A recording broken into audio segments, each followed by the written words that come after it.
And I understand. 40 ounces of water. Yeah. And we got this. I'm going to try to read this. And it says 1 minute holder.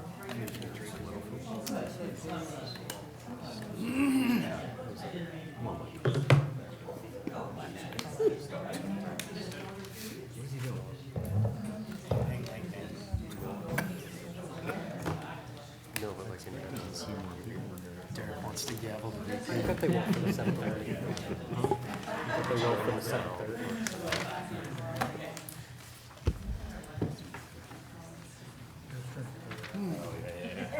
Yeah.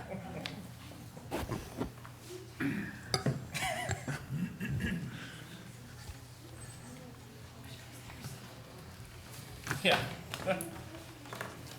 Everybody Now you get to make an extra. I'm going to call a special meeting of the Board of Aldermen to order on Tuesday, March 26, 2024, at 7 p.m. in the Aldermanic Chamber. The prayer will be offered by City Clerk Dan Healy, and Alderman Klee will lead us in the pledge to the flag. Almighty God, we have the high honor and the serious duty to manage the affairs of our beloved city.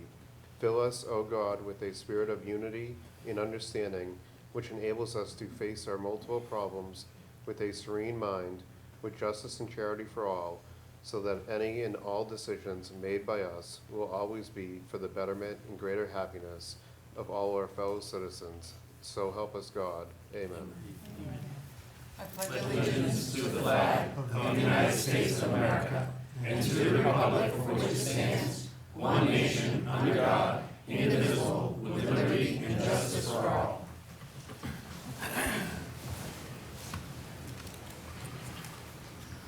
Let's start the meeting by taking a roll call, please. Alderman O'Brien. Present.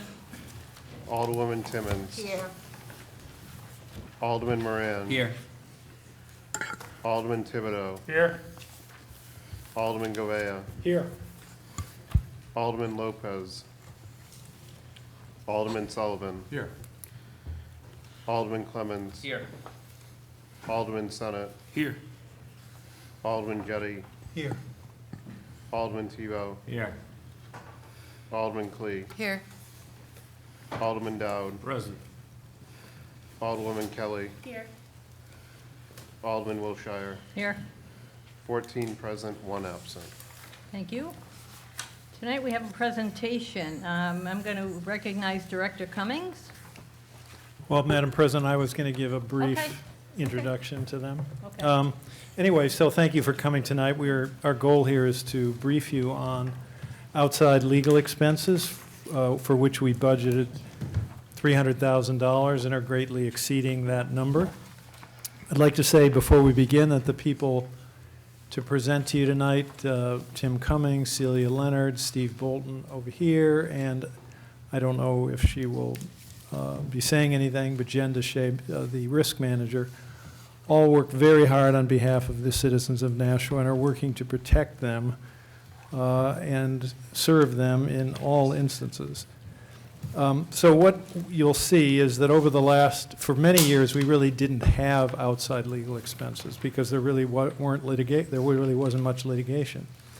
But in the last 2 or 3 years, those expenses and the number of cases have increased dramatically. And you're going to hear about a number of categories of cases, different categories of cases, but just as an overview, for example, we have the Attorney Discipline Office complaints, where complaints are brought against lawyers. The only ones you'll see on the list are our own lawyers, but complaints have been brought against outside lawyers representing the city as well, at least that's under our understanding. Brought by 1 or 2 different people. Of the 20 or so of these cases, all have been decided in favor of the city or in favor of the city's lawyers, except for 1 or 2 that are still pending. We're confident that those will go the same way. So the city on those is batting 1,000. There's a major federal lawsuit in which the allegations are that somehow the city has constricted the plaintiff's First Amendment rights and some other claims. That's in federal court. The damages being sought are over $2 million. And we've spent quite a bit of money on that case. Most of that case has already been dismissed on the pleadings. We haven't even gotten to the evidence yet. But I think there were 10 different claims articulated against various defendants, the city, 2 police officers, including former Chief Carignan, myself, CFO Griffin, the 2 lawyers, Bolton and Leonard, Kleiner, maybe others, I forget.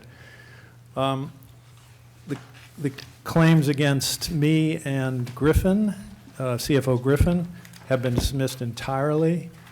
All but 2 claims have been dismissed against the police. So the vast majority of, and the other defendants, the lawyers and everybody else. So the vast number of claims have been dismissed. Now I want to emphasize, this is just on the pleadings. The judge hasn't even gotten to the evidence yet. The next stage of the case is summary judgment, where evidence is submitted by both sides, and at that point, the court can dismiss anything further. Anything remaining after that stage, goes to trial if there is anything remaining. There are also a lot of right-to-know cases, but you'll see from the information they present that, over 90% of the time the city's correct, has been ruled to be correct. Many claims have been dismissed, but the cases keep coming. I got served with 2 cases yesterday, 2 more cases yesterday. So they keep coming and coming and coming, and the expenses keep climbing.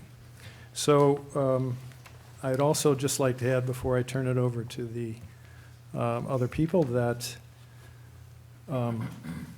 in terms of the number of right-to-know requests that are litigated, it is a very small number compared to the way over 1,000 right-to-know communications that have been responded to.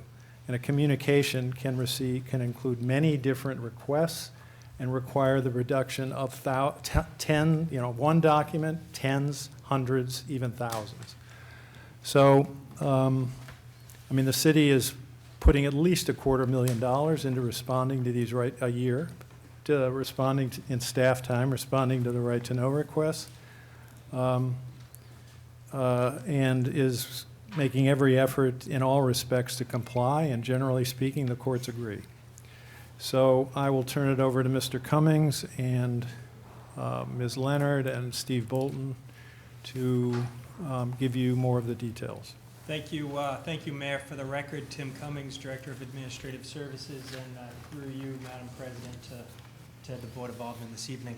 So I'm up here this evening. What I'd like to do is walk you through a PowerPoint slide deck that actually speaks to the chart, the matrix that is in front of you.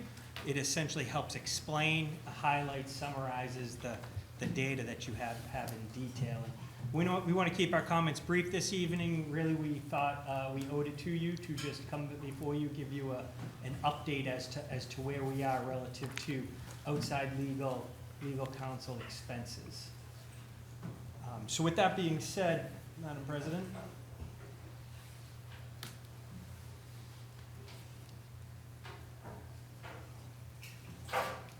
Thank you. Right. Yep, there we go.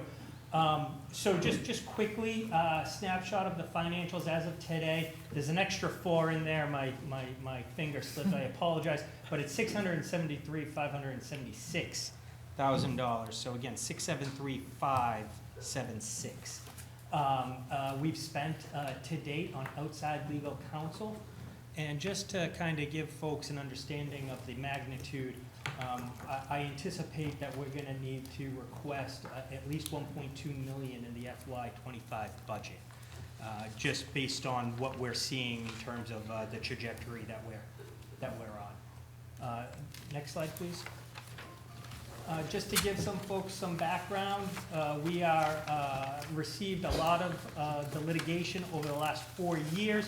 Over a 10-year horizon, you can see that we really haven't had any litigation, in particular where we needed outside legal counsel. We needed it, I think, once back in 2015. But starting in 2020, I believe we have something in the order of magnitude of about 18 lawsuits that we are currently handling. Next slide. So one of the items that I identified where we have outside counsel is we've had 21 grievances filed for alleged rule violations against attorneys in the Office of Corporation Counsel.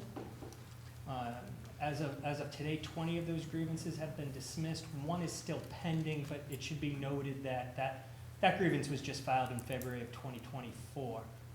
And just to give some context, you know, defending or representing these grievances can cost in the range of between $2,000 to $5,000. We are anticipating 3 more complaints or grievances to be filed against the attorneys who sit on the Ethics Review Committee, and that's just an FYI for you all. Next slide. And so relative to the lawsuits filed today, 14 have been right-to-know lawsuits. There's 4 other lawsuits pending as well. Of the approximate lawsuits, the 18 lawsuits and the 14 right-to-know lawsuits in particular, 65 claims have been decided. 60 have been terminated in the city's favor. And then there's still some claims pending. This translates into about a 92% termination rate in favor of the city. And again, just to give some context, each right-to-know case on average initially costs the city about $15,000 to handle and to move it through the process. Reading the chart from left to right, just so folks can see here, on the left-hand side has the file number. It's the it's the complainant or the respondent, the alleged rule violation, the decision, and the approximate cost. Now, when we first started out, and we didn't necessarily break these matters out individually, so when this first started, we aggregated them all. So that's why we can't really give you an itemized number for the 20 or 21 or so alleged rule violations grievances filed, but you get an order of magnitude based off of that. And then again, I'm gonna just start down here looking at the federal court litigation. This is the federal case that was filed. There was 10 or so claims made in that federal lawsuit, and as you can see, a preponderance of them have been dismissed, and there are still some claims still proceeding with some of the defendants, and you can see the total cost to date that it is costing us. We are not at trial yet. We don't anticipate going to trial until the fall of 2024. I believe it's on a trajectory for a September or October timeframe. And to date, we've spent over $132,000. Driving some of that is the amount of filings. So another column that's in your chart here, and you guys can all look at this in greater detail, but to date, we've had 70 filings for this federal lawsuit alone. Moving on to Superior Court litigation. I'm not going to go through this item by item, but I want to give you all an orientation as to how these read. And you can see from left to right the filing number, who's filed it, who the defendant is, the claims that were made, and the decisions, and whether they're pending or what the case may be. And then in particular, I call your attention to the number of filings per matter. And that's important because that is the amount of work that goes into handling these individual cases, and that directly correlates to the amount of outside legal costs that the city essentially is on the hook for. So with that being said, that leaves us today with approximately $670,576 that we have spent to date on outside legal counsels. Things to note about this, I want to be clear, this summary chart is trying to summarize a lot of complex and numerous legal matters into a very brief form, so it's digestible for you all. We did the best that we could to ensure its accuracy, It focuses on general fund outside legal counsel expenses. We have other funds that may be using outside legal counsel expenses that wouldn't necessarily be represented in this, such as enterprise funds for the landfill or the abatements that may happen through the assessing overlay.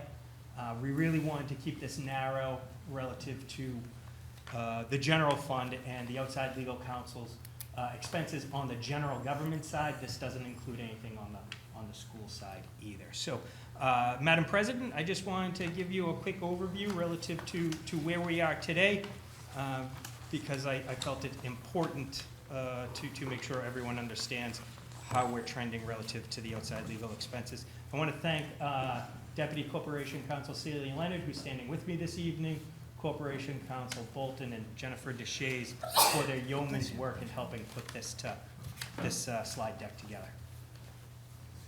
Thank you. Thank you. Happy to take any questions, Madam President, but I do know that there is a time sensitivity. Anyone have questions? Seeing none? No. Alderman Jettie.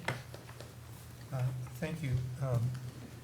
And thank you for whoever put this together. Of course, I'm sure you understand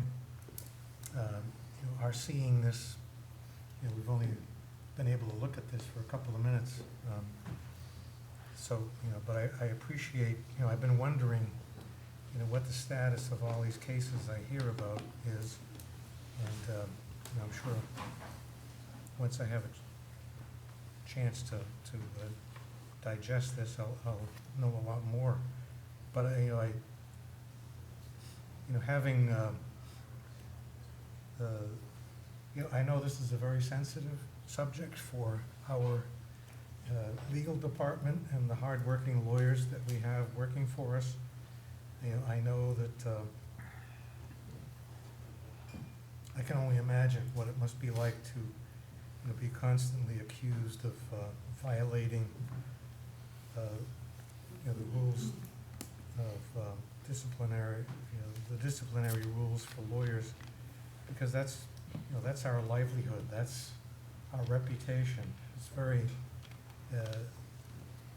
it's not to be taken lightly.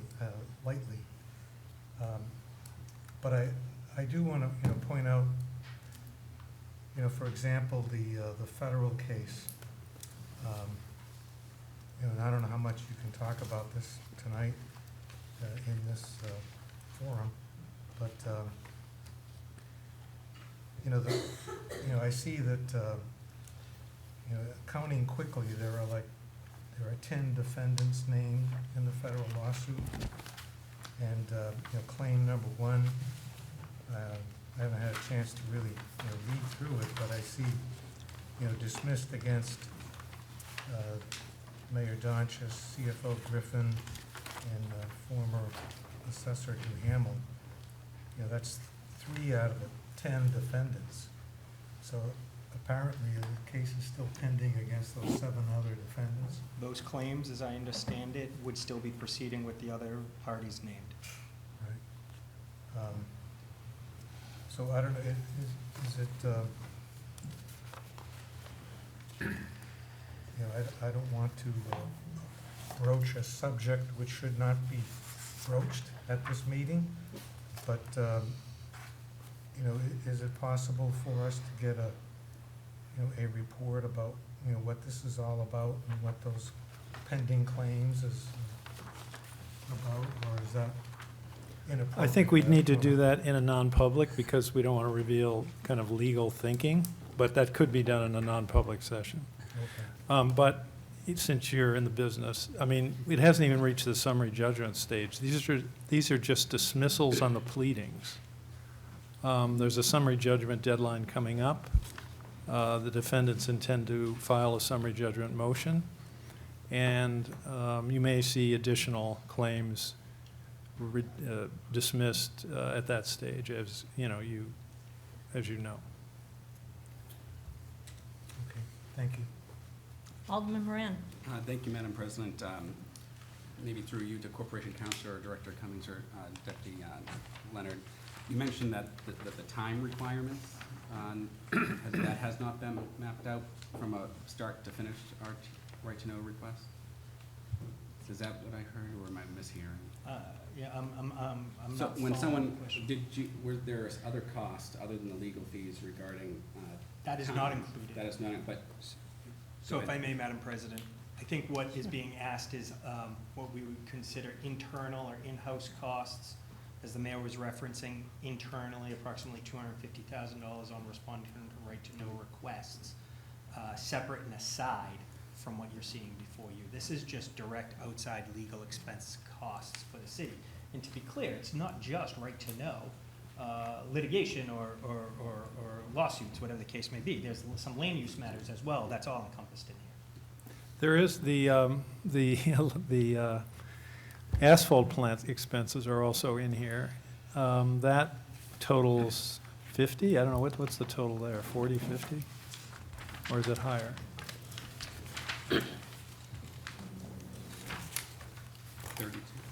32. 32. Follow up, Madam President? 32. Alderman Moran.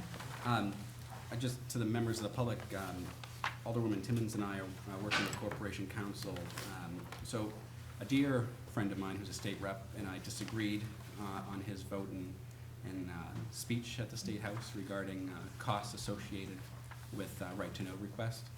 And Alderwoman Timmons brought up a point to me and others that, what best way is to post it publicly online, of what's being requested, what the document was, the time, and, the fringe cost of it.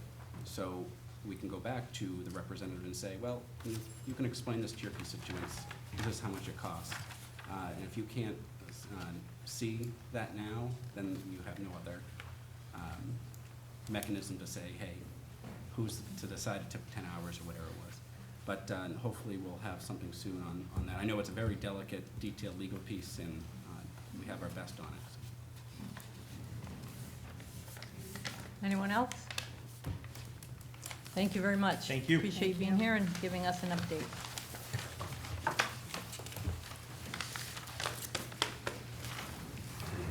Alderman O'Brien? Thank you, Madam President. I would like to motion that the Board of Aldermen go into non-public No. session by roll call. Alderman O'Brien, we don't need a non-public. We're just going to adjourn. Oh, Sorry. so we're just going to adjourn? Yeah. That's the motion I've been looking for. Motion is to adjourn. All those in favor say aye. Aye. Opposed? We are adjourned from our special meeting at 7:22 PM.